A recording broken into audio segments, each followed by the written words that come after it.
Today we're going to be baking up this gluten-free apple bread. It's filled with chunks of fresh apple, brown sugar, and cinnamon, and it's perfect for apple season. Start by peeling and dicing a single apple.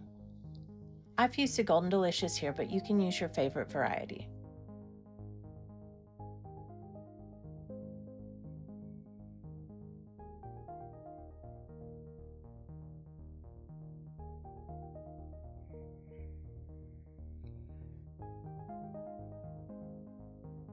Once your apple is diced, add it to a bowl, and we're going to put in the brown sugar and cinnamon. I should have used a larger bowl here, but you're going to toss everything together until the apples are well coated. And then just set that aside.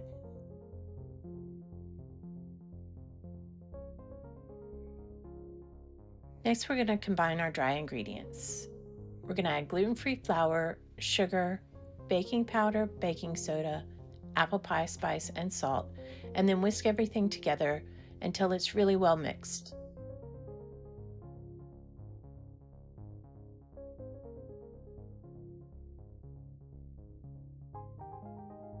Crack your eggs into a separate bowl,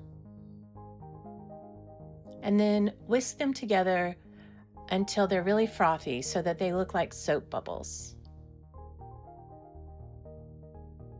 This is going to add some air and give your loaf a lift.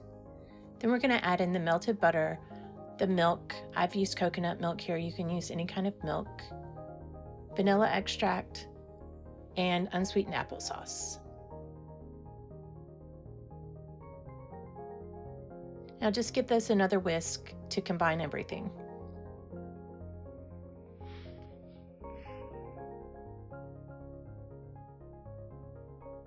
Finally, we're going to pour the wet ingredients into the dry ingredients and then just fold everything together with a spatula. You just want to mix it until all of the dry ingredients are mixed in. Make sure you're scraping all the way to the bottom of the bowl so that there's no flour hidden down there.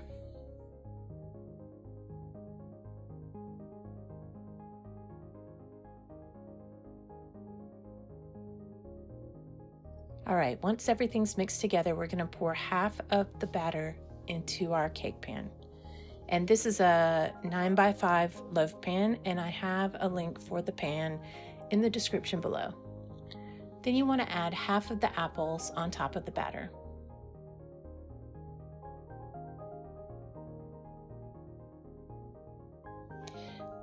And once you've spread them all around, just kind of press them down a little bit with your hand to get them down in the batter a little.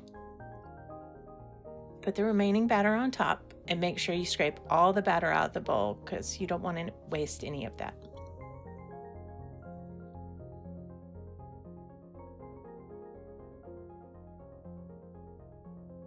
And then you can just use your spatula to kind of spread it around so it's an even layer and it covers all the apples underneath.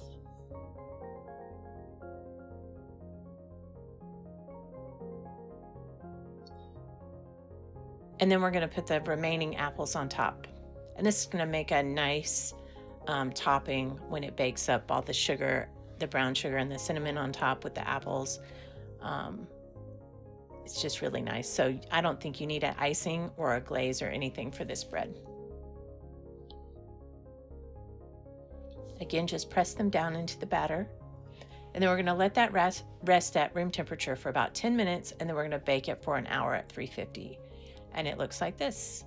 Now you have to wait till it cools completely before you slice it, otherwise it will fall apart. And so that's the hardest part, is the waiting. But look at that. Doesn't it look good with those gooey caramel apple chunks in there? Hope you enjoy.